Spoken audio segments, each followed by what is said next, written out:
नमस्कार ओमकार जी, बहुत बहुत स्वागत है आपका। नमस्कार अंजू जी। याद करने के लिए बहुत धन्यवाद। आपके दर्शकों को भी नमस्कार। ओमकार जी, कल जुम्मे की नमाज के बाद बरेली में जो कुछ बवाल हुआ, हालात किस कदर बेकाबू हो गए कि लाठीचार्ज करना पड़ा पुलिस को, क्योंकि पुलिस पर पथराव हुआ, उन पर फायरिंग की गई। लेकिन आप समाजवादी पार्टी के मुखिया अखिलेश यादव को देखिए, वो कह रहे हैं कि लाठीचार्ज करने की जरूरत क्या थी।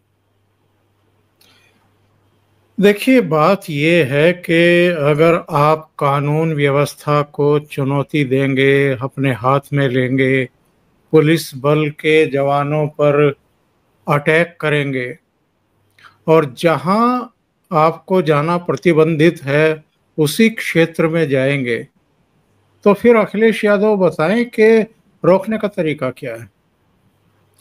दूसरी बात यह है कि अखिलेश यादव या इनकी तरह के जो दूसरे लोग हैं जो एक कम्युनिटी विशेष के लिए जिनके दिल धड़कते हैं या दिल में दर्द होता है, ये भड़काने वालों से सवाल क्यों नहीं करते हैं। ये तौकीर रजा के बारे में कौन नहीं जानता है कि ये कौन है। ये कांग्रेस के नेताओं के इतने करीबी हैं। 2010 में भी इस आदमी पर बरेली में दंगा कराने का आरोप लग चुका है और बीच बीच में लगातार ये भड़काऊ भाषण देता है। तो ये मौलाना से नहीं पूछेंगे अखिलेश यादव के आपने ये कॉल क्यों दी कि साहब फला मैदान में पहुंचिए और वहां पर हम अपनी ताकत दिखाएंगे। किसको ताकत दिखाना चाहते हैं और क्यों ताकत दिखाना चाहते हैं? ऐसी कौन सी आफत आ गई है? दूसरी बात यह है कि ये पूरा विवाद है क्या, जिसको लेकर के ये जगह जगह पोस्टर बैनर लेकर के सड़कों पर जुलूस निकाले जा रहे हैं। कानपुर में एक गलत जगह पर इसी तरह का बैनर लगाया गया और ये जानबूझ करके लगाया गया। जब उसको हटाया गया तो उस पर बवाल किया गया। जिन सड़कों पर इजाजत नहीं है वहां से आप जुलूस निकालेंगे, जहां पर आपको परमिशन नहीं है वहां पर आप बड़े बड़े पोस्टर बैनर लगाएंगे और अगर उनको निगमित किया जाएगा, उनको उतारा जाएगा, आपकी जवाबदेही और जिम्मेदारी तय की जाएगी, तो आप फिर न केवल उत्तर प्रदेश के अलग अलग शहरों में, अलग अलग जिलों में, बल्कि देश के दूसरे हिस्सों में भी इस तरह के अचानक आई लव मोहम्मद के बड़े बड़े बैनर लेकर के सड़कों पर उतरेंगे, डेमोन्स्ट्रेशन करेंगे। तो ये बहुत सोचा समझा एक इनका कारनामा है। ये लोग एक्चुअल में जो वक्फ संशोधन कानून बना है उसको पचा नहीं पा रहे हैं। बहुत सारे नेताओं के, बल्कि नेताओं के रूप में भूमाफिया, उनके कब्जे हैं वक्फ की संपत्ति पर, जमीन पर, वो छोड़ना नहीं चाहते। और उत्तर प्रदेश में तो सबसे ज्यादा जमीनें हैं ऐसी जिनको डी नोटिफाई किया जाएगा, जिनको इनके कब्जे से छुड़ाया जाएगा। इसलिए यहाँ ज्यादा पेट में दर्द है, यहाँ ज्यादा परेशानी है। इनको कोई बहाना चाहिए ताकि माहौल खराब किया जाए, दंगे फसाद कराए जाएं, 10, 20, 50 लोगों को मरवा दिया जाए और उसके बाद राजनीति की जाए। ये बार बार कुछ पॉलिटिकल पार्टी के नेता मोहरों को ढूंढते रहते हैं, क्योंकि इनकी अपनी विश्वसनीयता तो कोई बची नहीं है। इनके नाम पर, इनके कॉल पर, किसी मुद्दे पर अब लोग इकट्ठा होना बंद हो चुके हैं। इसलिए भावनात्मक रूप से सांप्रदायिक ध्रुवीकरण करिए, लोगों को उकसाइए, भड़काइए, उनके हाथों में रातों रात छपवा करके पोस्टर बैनर दे दीजिए, उनको पैसा पहुंचा दीजिए। और ये जो 13 महीने का यहाँ दिल्ली में भी आंदोलन चलवाया गया था किसानों के नाम पर, इसमें भी वित्त पोषण हुआ था, लोगों के घर भरे गए थे और कैसे कैसे मोहरों को ढूंढ करके यहाँ लाया गया था। तो कि इनको पता है कि किसानों के नाम पर कुछ लोग जुट जाएंगे, कुछ लोग भ्रमित होकर के आ जाएंगे कि भाई फार्मर्स के खोज के लिए ये यहाँ पर धूप में, बरसात में, जाड़े में पड़े हुए हैं, तो चलो हम भी चलते हैं। कुछ सीजन ऐसे होते हैं भोले भाले किसानों के, जब वो थोड़े से फुर्सत में होते हैं तो इसलिए भी पहुंच जाते हैं। लेकिन ये जो माहौल क्रिएट किया जा रहा है अंजू जी, जरा इसकी टाइमिंग को सोचिए क्या है। जब पूरी दुनिया में डोनाल्ड ट्रंप की रंगदारी चल रही है, रंगदारी वसूली का अभियान चल रहा है टैरिफ के नाम पर, और ऐसे में भी भारत तन करके खड़ा हुआ है। पूरी दुनिया के देशों में महंगाई भी बढ़ रही है, अर्थव्यवस्थाएं भी डोल रही हैं। हमारे यहाँ ना महंगाई बढ़ रही है बल्कि घट रही है। जीएसटी पर जो राहत दी गई है उससे महंगाई दर, जो मुद्रास्फीति की दर और नीचे आ गई, और अर्थव्यवस्था भी हमारी बेहतर कर रही है।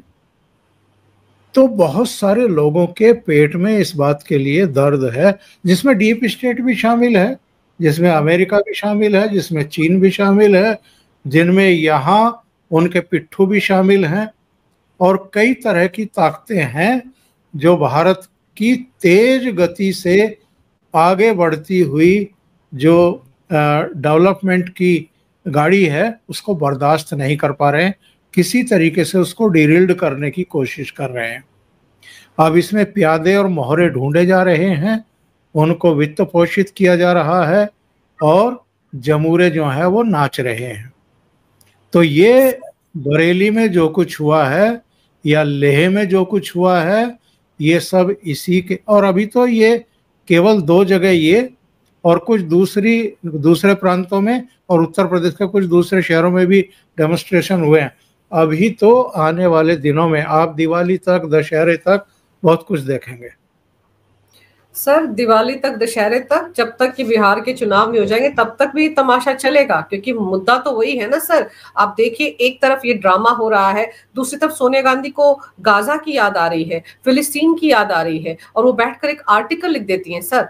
उनको बांग्लादेश में हिंदुओं पर जो अत्याचार हुए वो याद नहीं आए, लेकिन वहां मुसलमानों की बड़ी चिंता हो रही है। पर सर ये जैसे ये मौलाना तौकीर टाइप लोग हैं कि बार बार धमकी देते हैं। अभी 19 सितंबर का भी इसका एक बयान था जिसमें कहा था कि अगर युवा सड़क पर उतर गए, अभी तो मैं कंट्रोल कर रहा हूं, तो सरकार संभाल नहीं पाएगी। सर ऐसे लोगों के खिलाफ कार्रवाई तो होनी चाहिए ना। ये बार बार धमकियां देता है। अभी भी इसको हिरासत में लिया गया था शुक्रवार देर शाम, तो इसको तो सीधे सीधे गिरफ्तार करके इसके खिलाफ केस चलना चाहिए। और ये जो जमानत पर घूम रहा है 2010 के दंगों के लिए, बरेली दंगों के लिए, वो जमानत भी रद्द होनी चाहिए।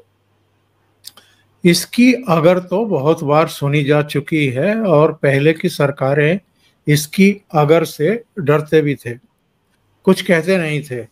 लेकिन योगी आदित्यनाथ तो डरते नहीं है, उनका शासन प्रशासन तो डरता नहीं है।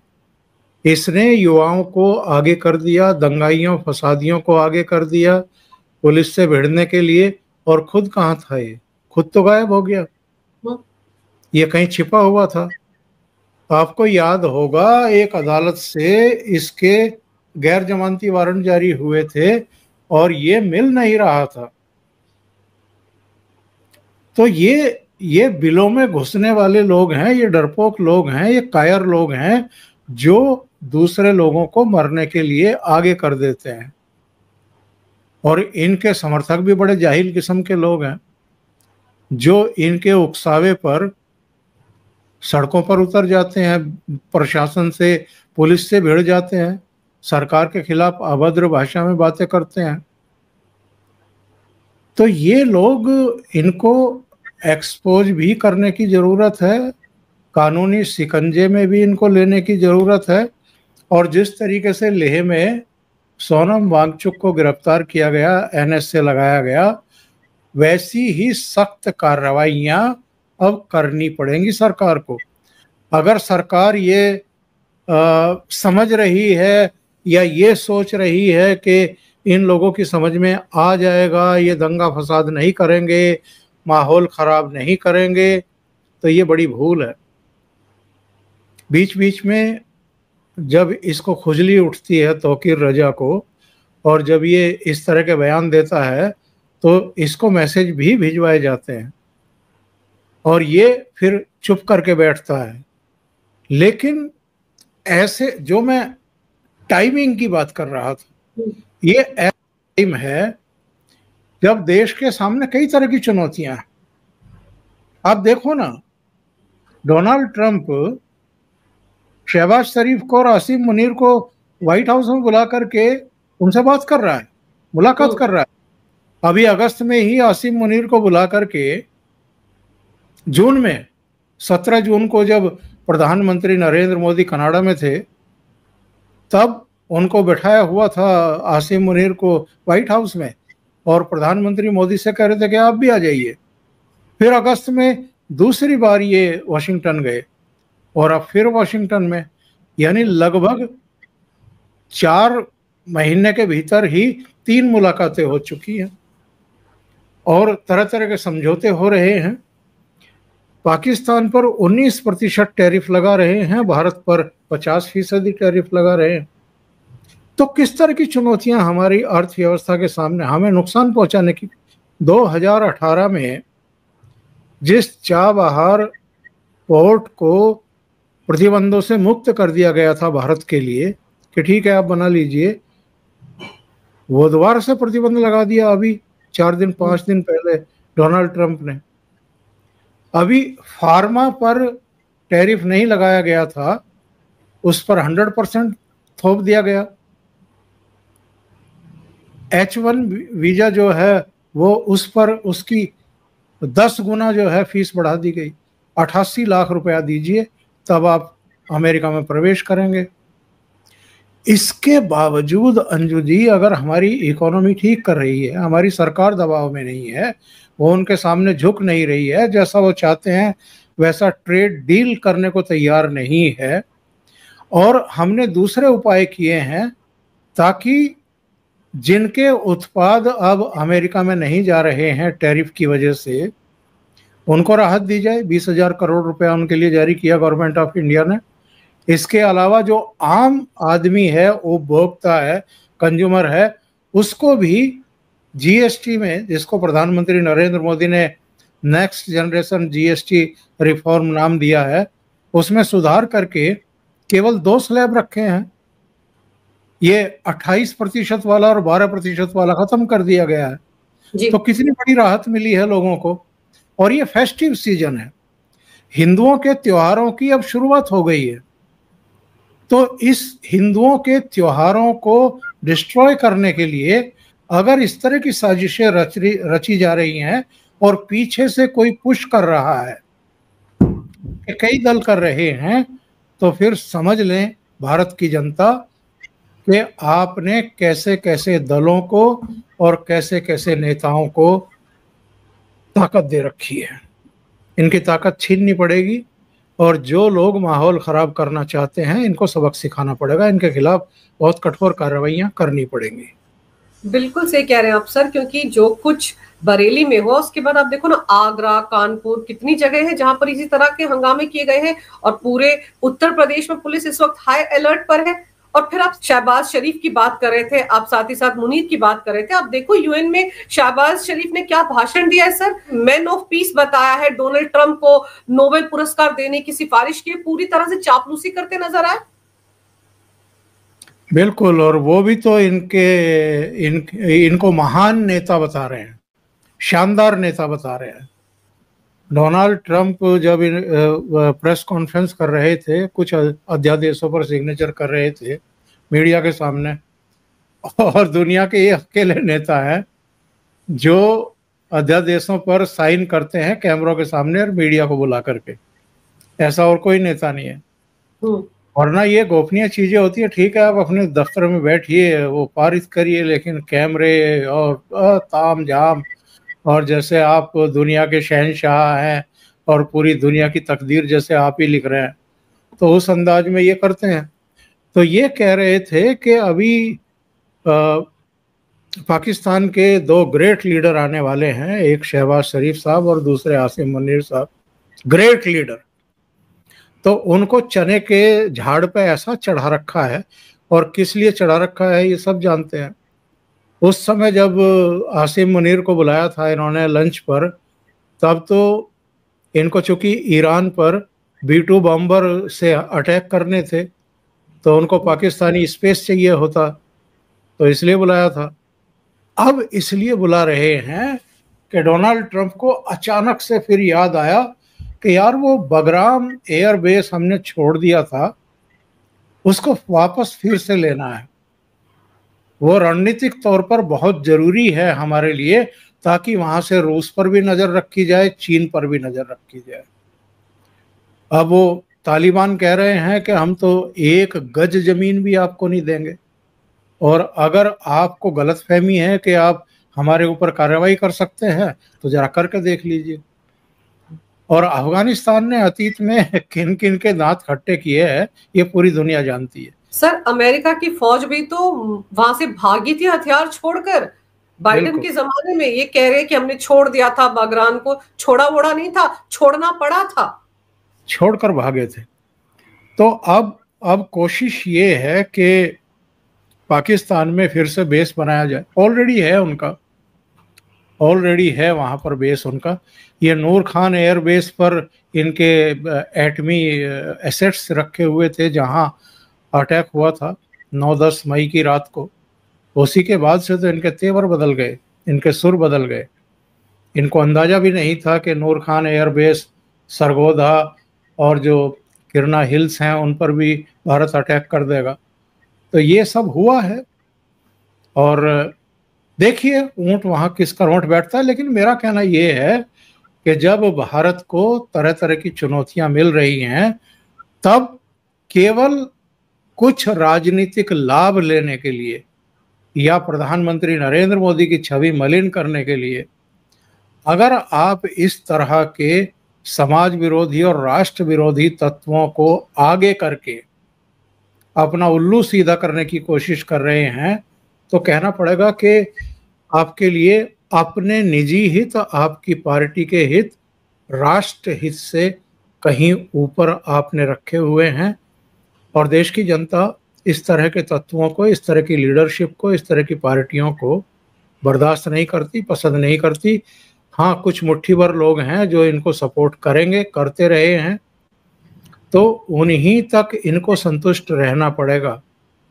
बाकी ये चाहें कि आप इस तरह की हरकतें करें, दंगे फसाद करें, लोगों को सड़कों पर उतारें, तोड़फोड़ आगजनी करवाएं, पुलिस बल पर अटैक करवाएं, और उसके बाद आप सत्ता में लौट आएंगे, ये कभी होगा ही नहीं।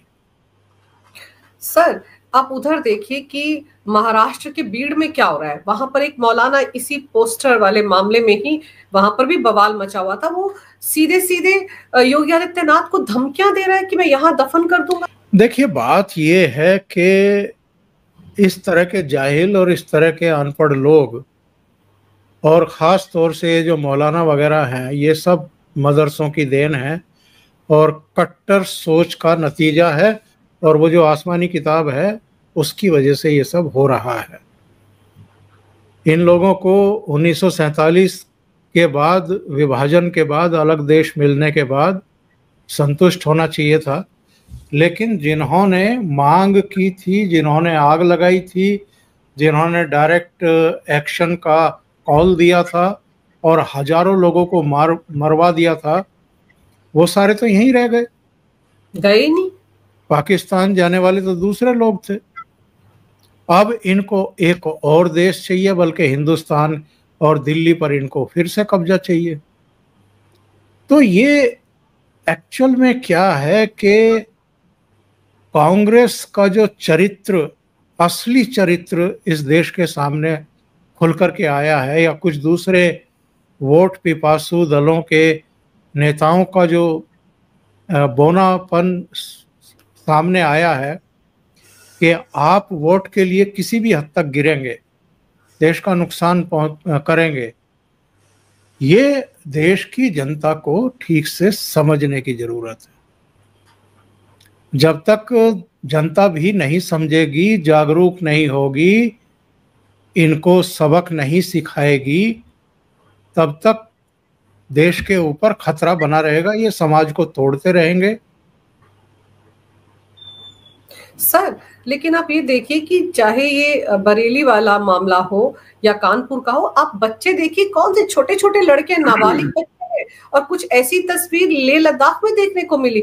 अभी तो वहां पर सोनम वांगचुक को गिरफ्तार किया गया एनएसए लगाकर। वहां पर तो कांग्रेस का जो काउंसलर है, जिसका बयान बड़ा वायरल हो रहा है, जो कि लद्दाखी में बोल रहा है, लेकिन सब समझ में आ रहा है कि वो कैसे कह रहा है कि सीआरपीएफ भी नहीं बचा पाएगी बीजेपी के दफ्तर को, मैं पत्थर फेंकूंगा वगैरह वगैरह। उसको भी तो पकड़ा जाना चाहिए, उस पर भी एनएसए लगना चाहिए। एफआईआर तो दर्ज हुई है उस पर, और एक पार्षद है उस पर। देखिए, गिरफ्तारियां तो होंगी, बचेगा तो कोई भी नहीं। लेकिन आप ये खतरनाक खेल समझिए ना क्या है। लद्दाख मैं तो गया हुआ हूँ, और जो लेह में फेस्टिवल होता है वो भी मैंने देखा है। लद्दाख के अलग अलग क्षेत्रों से महिलाएं आती हैं, कलाकार आते हैं। क्या शानदार उनके पहनावे, उनके डांस, उनका वो पूरा जो कस्टम है वो देखने लायक होता है। लेकिन एक शांत, सुरम्य और बिल्कुल एकदम अहिंसक तरीके से रहने वाले, किसी तरह के झगड़े फसाद में ना रहने वाले लोगों को किस तरीके से इन्होंने सड़कों पर उतारा है और फोर्स से भिड़वाया है, ये बहुत खतरनाक ट्रेंड है, बहुत खतरनाक ट्रेंड है। जब घाटी में आतंकवाद पनप रहा था, जब तरह तरह की वारदातें हो रही थी, निर्दोषों का खून बहाया जा रहा था, तब भी लद्दाख कभी सुलगता हुआ दिखाई नहीं दिया, बिल्कुल हमेशा शांत रहा है। और अब इनको ये शांति नागवार गुजर रही है। आज देख रहा था मैं फारूक अब्दुल्ला का बयान, महबूबा मुफ्ती का बयान, अरविंद केजरीवाल का बयान, कई दूसरे नेताओं के बयान। ये आग में घी डालने वाले बयान हैं। तो ये कभी भी ऐसे लोग देश के नहीं हो सकते। देश की चिंता नहीं है, राष्ट्र हित की चिंता नहीं है। ये जानबूझ करके इस तरह की चीजों को भड़का करके अपना उल्लू सीधा करना चाहते हैं। तो मुझे लगता है कि एप्रिसिएट किया जाना चाहिए गृह मंत्री अमित शाह को, जिन्होंने बहुत सख्त एक्शन लिया है, सीधे एनएस से लगाया है। ये बहुत बड़ा संकेत और संदेश है बाकी लोगों के लिए भी, और जो इस पूरे फेस्टिव सीजन को बर्बाद करना चाहते हैं, और जो एक प्रधानमंत्री ने फेस्टिव सीजन से ठीक पहले जीएसटी में मतलब कमी करके, उसकी दरों में कमी करके जो एक नाम दिया है उन्होंने कि बचत उत्सव, जीएसटी बचत उत्सव, उसमें ये पलीता लगाने की कोशिश। एक एक दिन में 10-10, 11-11 हजार गाड़ियां बिक रही हैं भाई। लोग कितने उत्साहित हैं और बाजार गुलजार हो रहा है। ये एक्चुअल में डोनाल्ड ट्रंप ने जो 50% हम पे टैरिफ लगाया है, ये उसका जवाब था कि आप साजिशें रच लो जितनी रचनी है, हमारे पास जवाब है। हमारी व्यवस्था, अर्थव्यवस्था बहुत मजबूत है, और हम जानते हैं कि इस तरह की चुनौतियों का सामना कैसे किया जाता है। लेकिन ये जानबूझ करके अब इस तरह के दंगे फसाद, आई लव मोहम्मद करके लोगों को सड़कों पर उतारना, दंगे फसाद कराना। फ्रस्ट्रेशन वही है जो मैंने शुरू में बताया था।